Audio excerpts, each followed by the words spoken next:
the most connected generation in history. Raised in the shadow of huge culture shifts on abortion, gun regulation, social media, conflicts both at home and abroad. What are you guys voting for? This election, the issues divide more than ever. The youth is where the help is needed. And you have to be masculine in order to do so. Kamala Harris capitalizes off of the blood of dead children. Gen Z voters undecided between traditions and the urgency for change. Each vote, each perspective, a weight that might tip the balance of a nation. And at this election, their voice just got louder. I'm on a mission to get to the bottom of those divides, find out what they need from their next president and how they're gonna get it.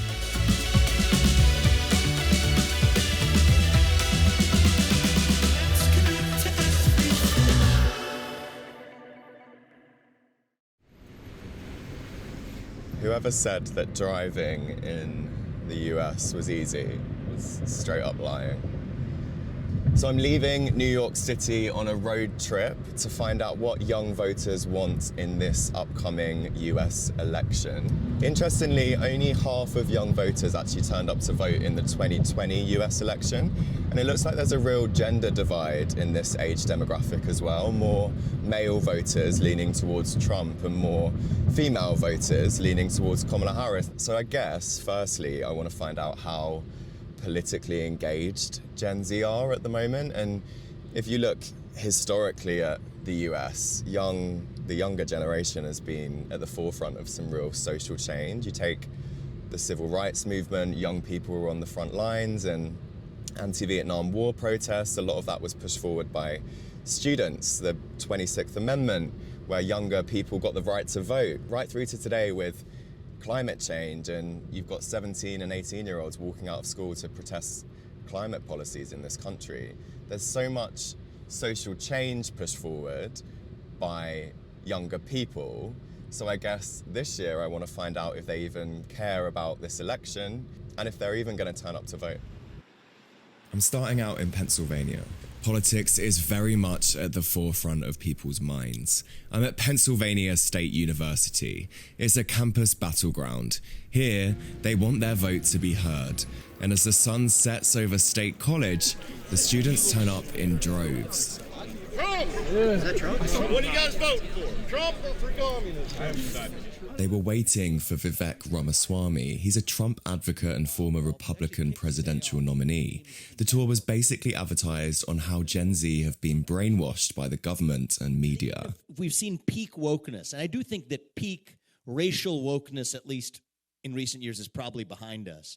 I think it's important and instructive because a lot of the new trends that are coming up, from LGBTQ ideology to climate ideology, the same pattern still repeats itself. Hundreds of students lined the campus to get into the event, and most were pretty clear on who they were voting for. I feel like everyone kind of feels that the system's rigged, that our government system, there's a lot of problems with it, and he's willing to actually admit that, yeah, there's problems with it and people abuse the system. The tour felt like a war on wokeness, and students were quick to highlight the culture wars. When I talk to woke people, they all feel like they're in an echo chamber saying the same talking points, and when you try to ask them questions, it's always a shutdown, not having a conversation about it.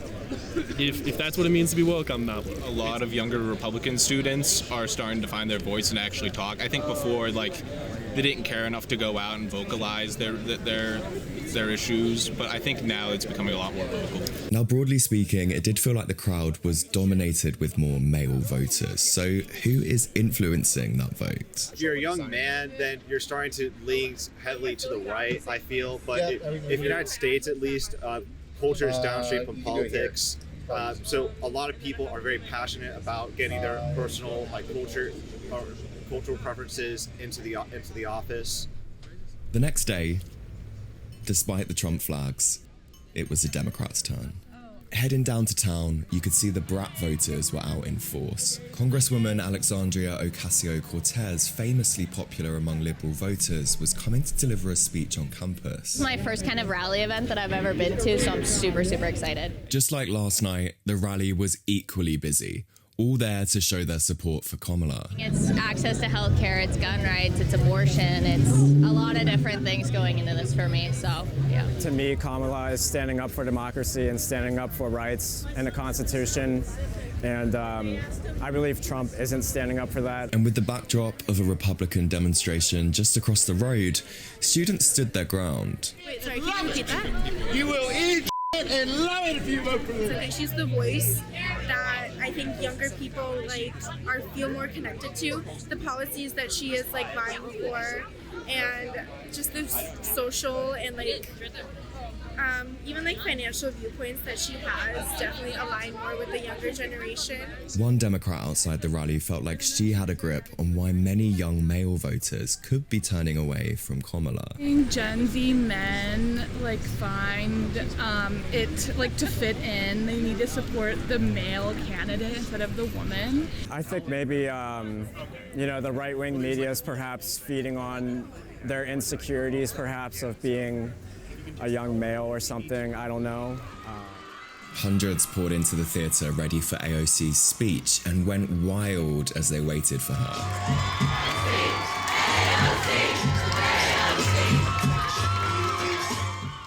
Watching on, she definitely played to the liberal narrative for the students sat in front of her.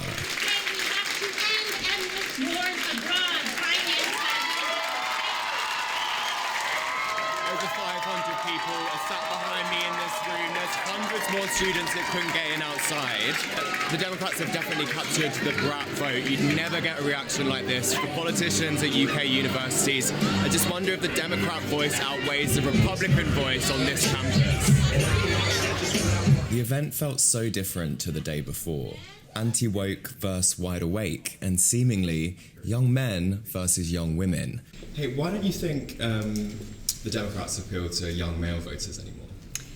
You know, I think that what we're dealing with right now is a lot of the consequences of radicalization, right-wing radicalization in online spaces, from YouTube, TikTok. There's kind of been this whole cliche about podcast bros and whatnot. And I think that while there are criticisms of the perspectives that get and kind of the toxicity that gets put online, it's also important that we meet people where they're at, and being able to go and do that and be in those spaces. It was clear there were deep divisions of opinion wrapped up with cultural and social politics on this campus. It was in the restaurant next door where the waitress summed up the events of the last few days.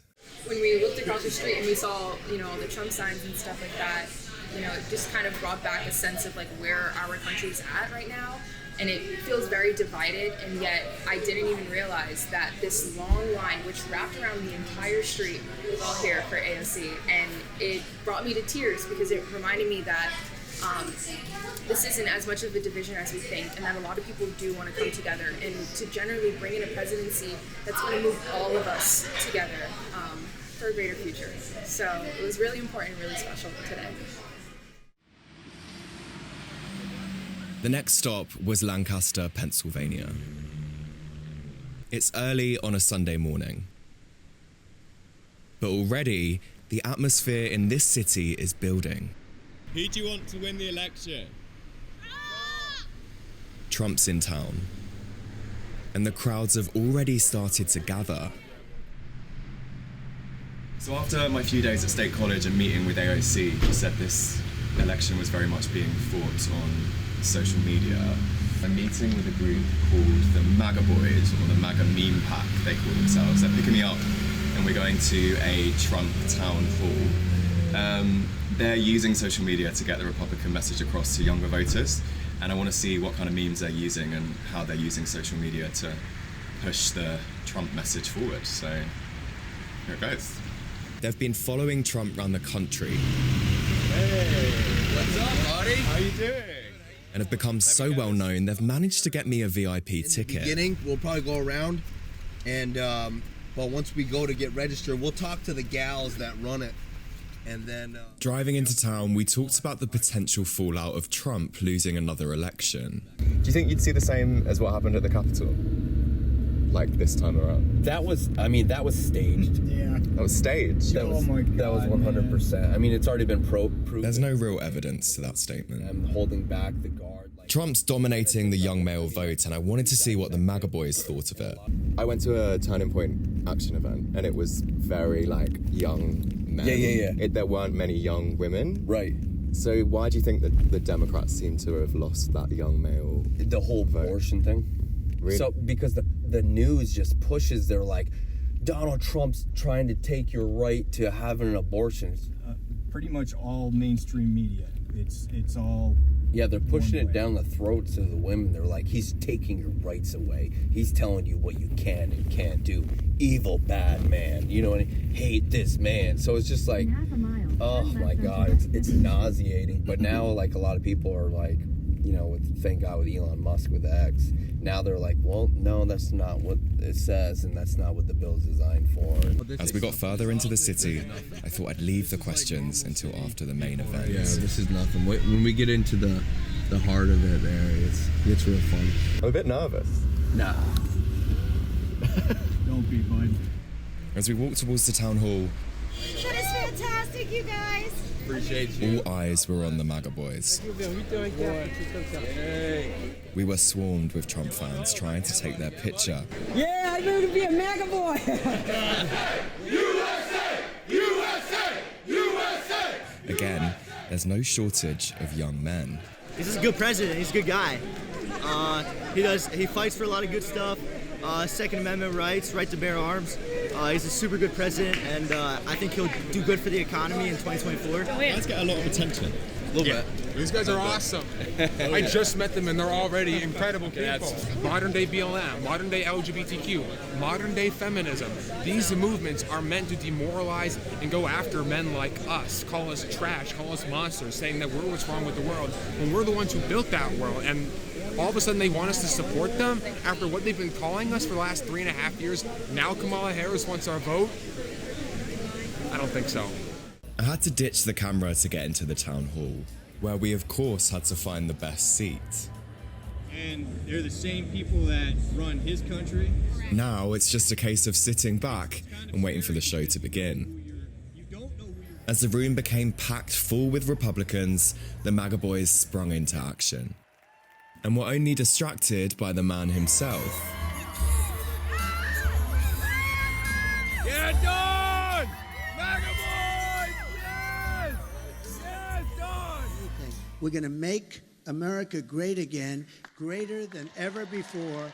Trump was heavy on illegal immigration and big tax cuts, only specifically mentioning young voters once, where he claimed he wanted to make it easier to own a home by lowering the interest rates. One of the appeals I could see for young men was his masculinity and how he's being portrayed online. So it was time to find out why meme culture was so important. It's basically a vehicle to deliver a message. Why are you so scared about that? Why does that bother you now? Because it's making an impact. And the reason why AOC says it's a problem is because it's making a difference. Our voice is getting louder and louder and louder. We're going to decentralize politics, right? We're going to decentralize politics one meme at a time. It's the same thing they used to do back in the day with the political, within the newspapers. They used to use the cartoon satire to deliver a political message. They made it funny, they made it so it was shareable, you know, the people talked about politics is dry.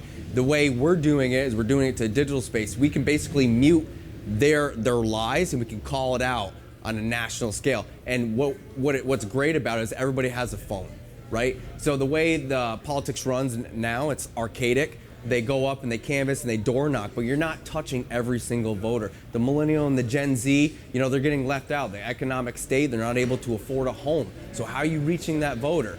Well, you got to get to them by the phone. Deliver the message by the phone. I've spent the day with you guys, and you are quite masculine. I'd say stereotypically masculine men. Alpha, yeah. It's about being powerful, being able to protect, being able to provide, right? And you have to be masculine in order to do so. When you look for like the white dudes for Harris, unfortunately, they're not so much about that. They're about, oh, poor me, and they're very like, you know, they don't stand their ground. If you don't stand your ground in this nation, you're gonna get ran over. And we're a nation of strength. So we need to represent that. Donald Trump represents that, and we have to echo that. It was clear from their passion how important social media was in promoting that masculine message. But after all that masculinity, it was time to part with the MAGA boys. That was the most exhausting 5 hours of my life. The next day, I was back in the car and headed for Michigan. I'd heard about the masculine votes, but what did young women want from their next administration? The one thing that I really found difficult was driving on the right-hand side of the road. Yeah. Riley is a student at Michigan State University. She's also a pro-abortion activist. Working with Planned Parenthood, a sexual health organisation, she works to educate students about reproductive rights. And to explain to somebody who's not from America about American politics, but specifically abortion, it's just so heavily divided with a lot of misinformation. In 1973, the court case Roe v. Wade made abortion a protected right across the US. But in 2022, the Supreme Court overturned it, letting each state decide its own abortion laws. Now, some states ban it, others protect it, creating a divide in America. You're either pro or you're against. There's not really an in-between. Riley's taking me outside a local clinic where they offer abortion procedures. It's just a 5-minute drive from the university. Oh, I don't think anybody's out. Oh, maybe there's one person. I see somebody, they have a sign. Oh, yep.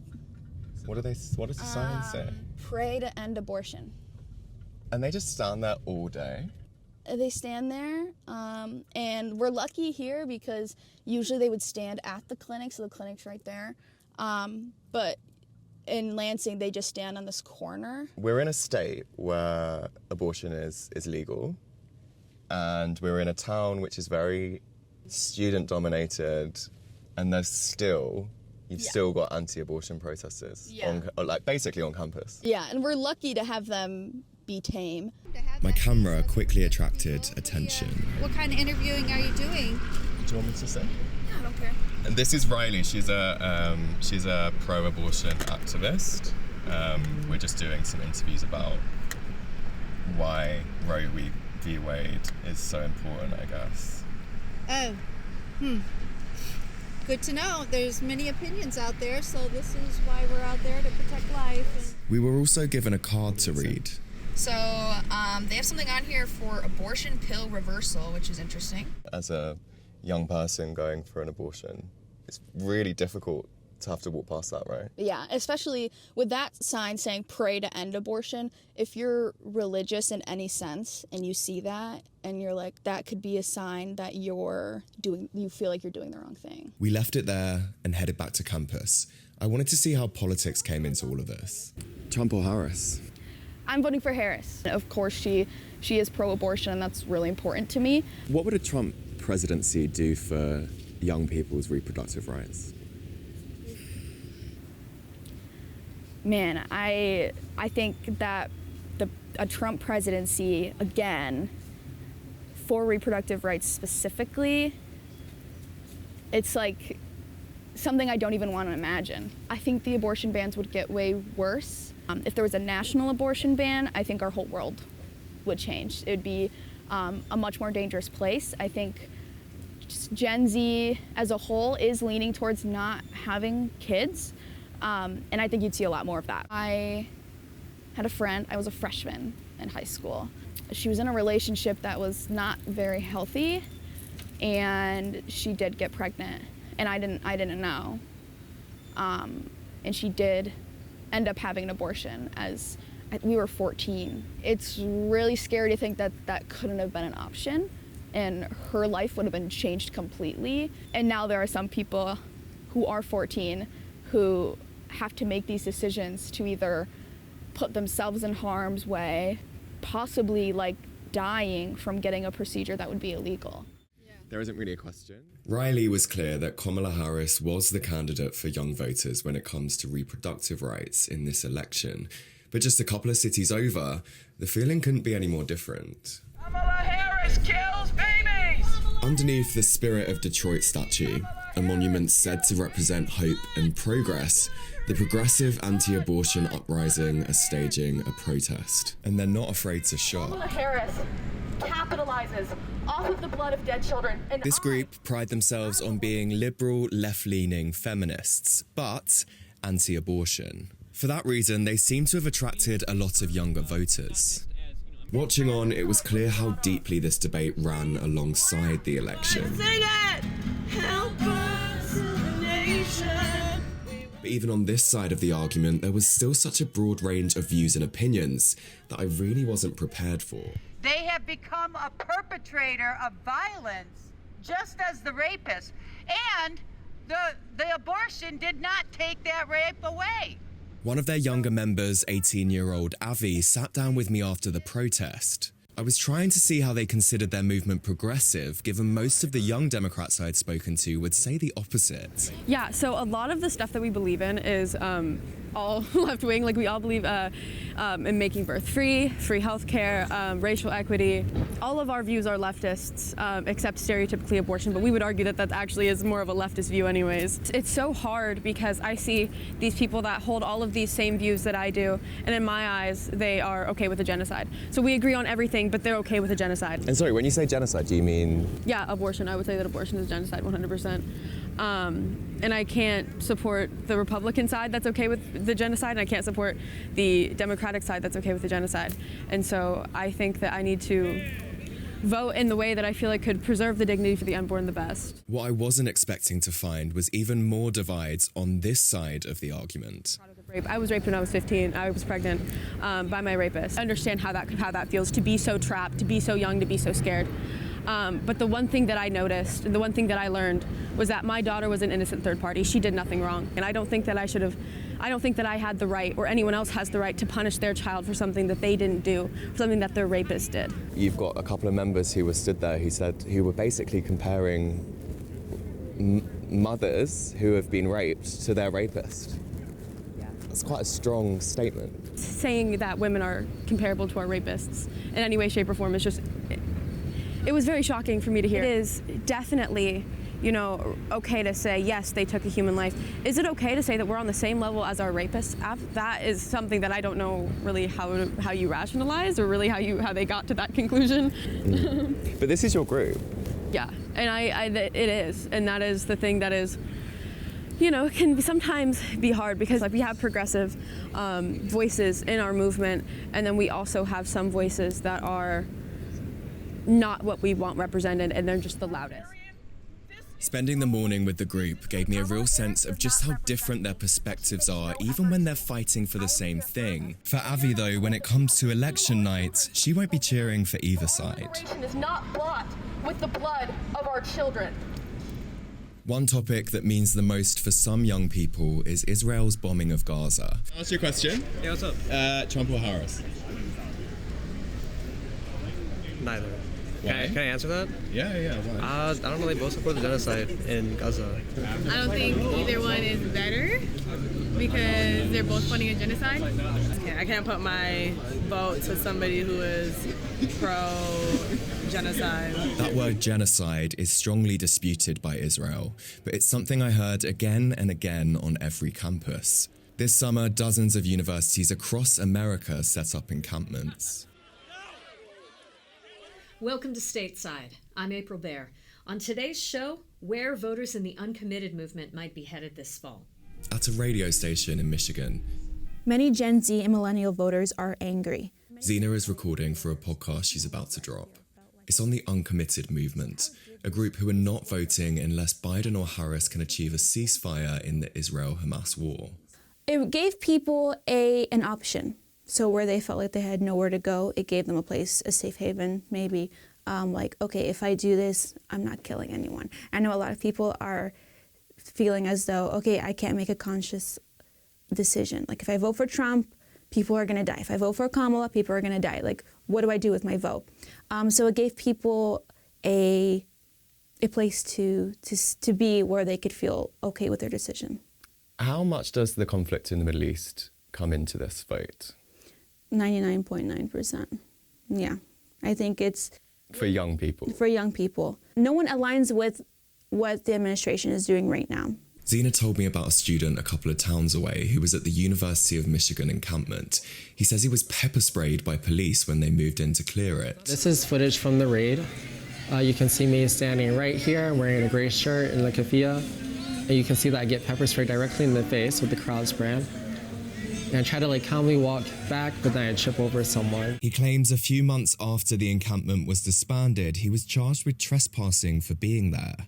So the charges are definitely politically motivated. It's insane to see that like the entire state of Michigan is deploying its resources to like prosecute that. You know, the maximum punishment is 30 days in jail and or a $250 fine. You know, I just like watched the fallout of like Biden become like a terrible president, especially in relation to like Palestine. And so now, entering this upcoming election, I'm like weary. I don't feel compelled to vote for Trump. I don't feel compelled to vote for Harris.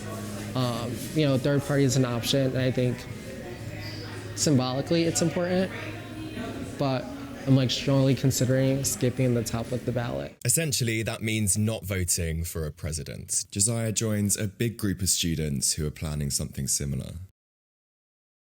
Back in Pennsylvania, I'm in West Philadelphia. I'm meeting with a group of voters at a local basketball court. They're trying to get me to brush up on my basketball skills. What have I got to do?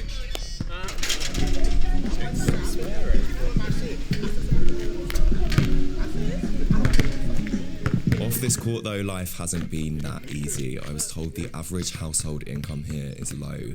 Many families struggle to afford a basic standard of living. They've all in some way been affected by violence in the community. What is it like living in West Philadelphia? It's good and bad at the same time, because like you can't really enjoy yourself. You can't do what you want to do when you want to do it. You got to do it at the right time. You got to watch your back. You got to watch your family back.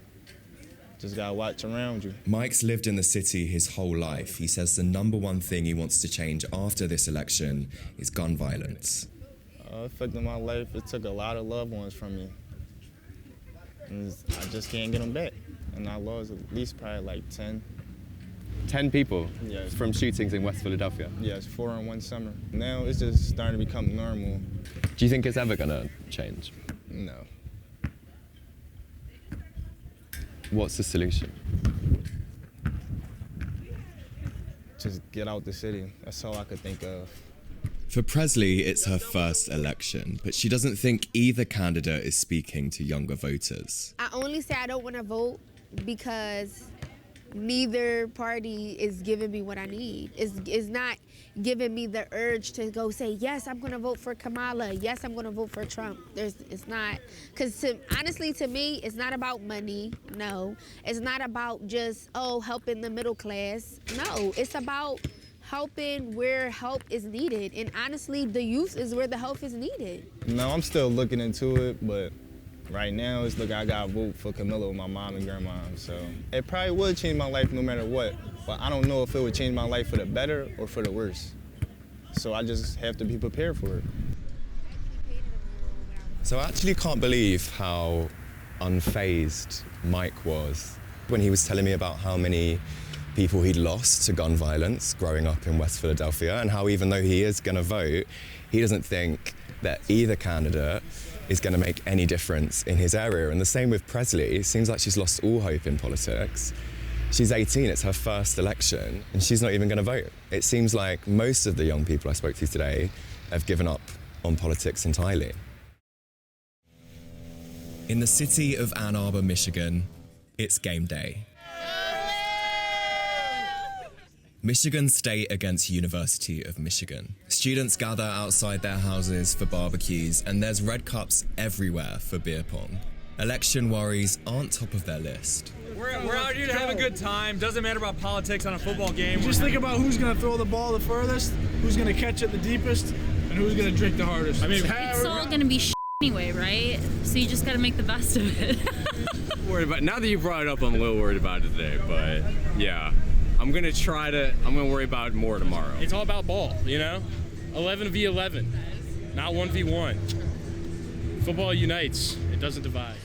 I mean, it's clear here in Michigan, just like in Pennsylvania, that those divisive issues are really pitting young people against each other. They can't see what they have in common anymore ahead of this election. I mean, it's just like whether you go with Michigan State or University of Michigan.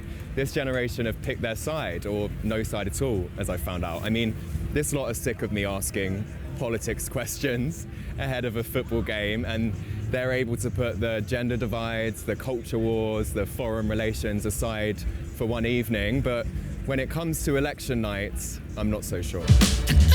Tracing back across the hundreds of miles driven across the swing states, from the cities to the universities to the neighborhoods, Gen Z is a complex and diverse group of voters, giving up on politics or forging ahead with it, as they prepare for an election of which the consequences will echo for years to come, clear on just one thing: redefining a future for America.